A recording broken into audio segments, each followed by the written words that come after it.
short while.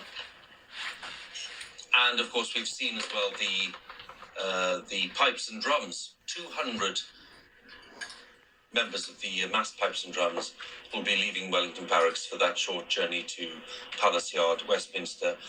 They'll be playing some tunes along the way, traditional ones, often favourites of Her Majesty. All of this music and all the elements of the day's events, of course, have been formally approved over many years.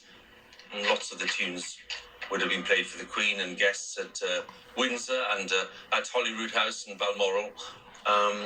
Often you'd see the pipers there entertaining after dinner. So they're just getting ready to step off. And the drum majors, very smart in their traditional uniforms.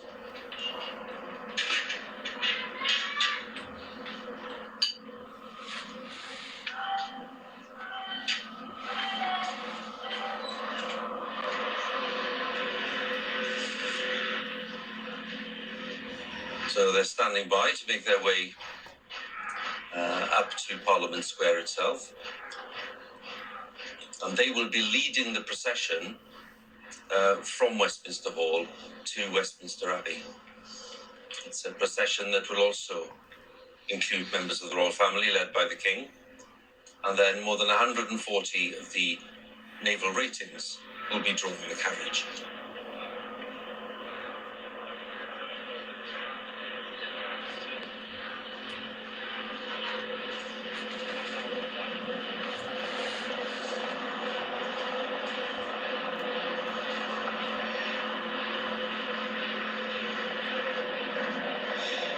Very strong representation of the Scottish and Irish regiments in the massed pipes and drums, but not exclusively, of course.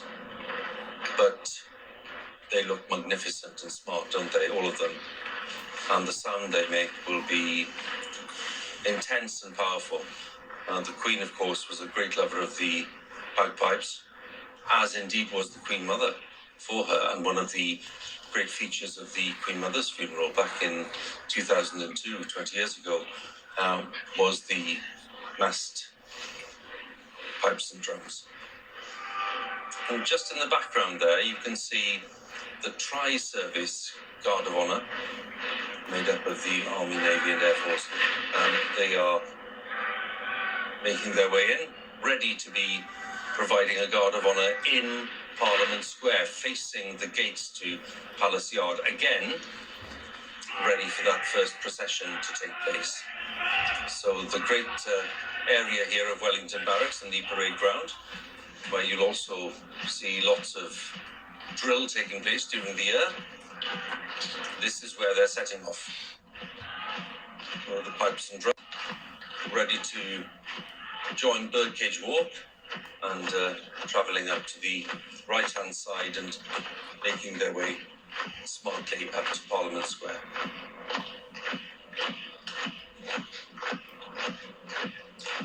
Followed by the ratings. And a real sense now that the ceremonial events of this day of the state funeral are getting underway.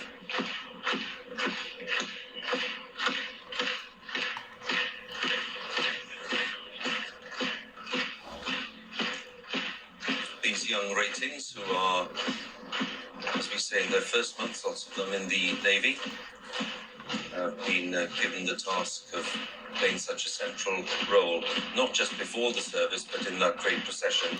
Remember, no doubt, for the rest of their lives, and certainly the rest of their careers in the Royal Navy itself.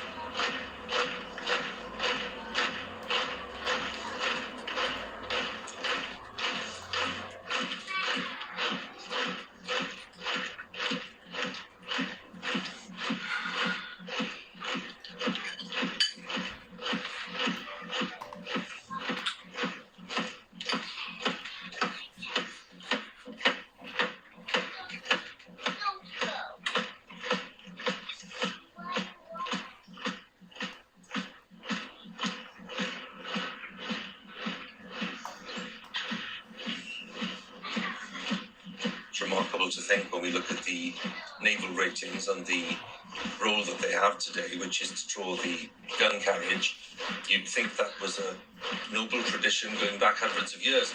It's not. One of those great quirks of these events, go back to the funeral of Queen Victoria in 1901 at Windsor. The gun carriage was drawn by horses from the Royal Mews. The horses misbehaved at that funeral event, and the result was that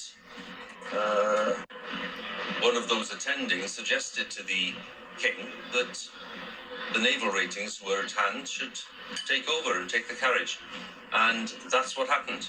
And it was such a success that since then it's been a feature of funerals of sovereigns. So just in case you start imagining that this is a tradition we've been enjoying for hundreds of years, it's not. It's barely a century old, but it's been kept because, as we'll see later on, it is a magnificent sight, as indeed is the sight of the pipes and drums. And Robert Hardman, to see them in this number and to hear the sound that they will produce, the intensity and power of it, will really impress people. People watching, not just across the UK, but across the world. It's a sound like no other. It is, Hugh, and no one knew and loved the pipes as well as Her Majesty, Her late Majesty. Every day outside Buckingham Palace, her piper would everyone set their clocks by the Queen's piper performing at 9 a.m. every morning beneath her window, and she loved it. And that would happen wherever she was. And at 9:15 he'd stop so everyone could check their watches again. But it state banquets wherever she was. At the end of dinner, the pipers would be asked in and would pipe around the table. It's a sound that is as familiar to her as any other, and it's so good to see so many of them here today. And it's a great love, I suppose, that she shared with her mother, who, of course, as a Scotswoman, you might expect, but really was a great devotee of the sound of the pipes. Well, exactly. I mean, it's often said that the Queen is the most Scottish monarch that we've actually had since James I and VI, thanks to her mother, who, of course, was Scottish, and through whom the Queen was descended in two different directions to Robert the Bruce. I mean, Scotland, as we've seen during the last 10 days, the magnificent sights from the little backwaters of Aberdeenshire, down through the glens, down all the way through Scotland to the Royal Mile. Scotland has played a magnificent part in all this, and I think it's absolutely fitting that here at the end, the pipes are here, the Royal Company of Archers are here. There will be a very strong Scottish dimension we all see today. Well, they've started playing traditional tunes, ones that the Queen loved, and let's enjoy some of them, shall we?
So the young ratings proudly making their way out to Parliament Square because they have a great duty ahead of them.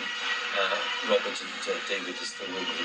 And David, it's appropriate as well, as we see all of those young sailors, just to reflect on the role of the Navy in the history of Emperor and Commonwealth, and of course the fact that the Queen, with her father and husband, had such strong links with the Navy. So it's a service, I suppose, that you can find so many powerful connections with in terms of the Queen's reign. You can. The Commonwealth, the former empire, is made possible by the Royal Navy. The Royal Navy's culture flows through the royal family in a way that I think is unique to the other services, not to dismiss the Army or the Air Force, of course. But I think what we're seeing here is what Southern Royal funerals have always been. They're a mixture, an accretion of very old traditions and invented traditions, and they are military events. They long have been. Queen Victoria in particular put this in place, the army at the centre, but they're also the public events, and it's very telling that this is here in the centre of London and not in Windsor.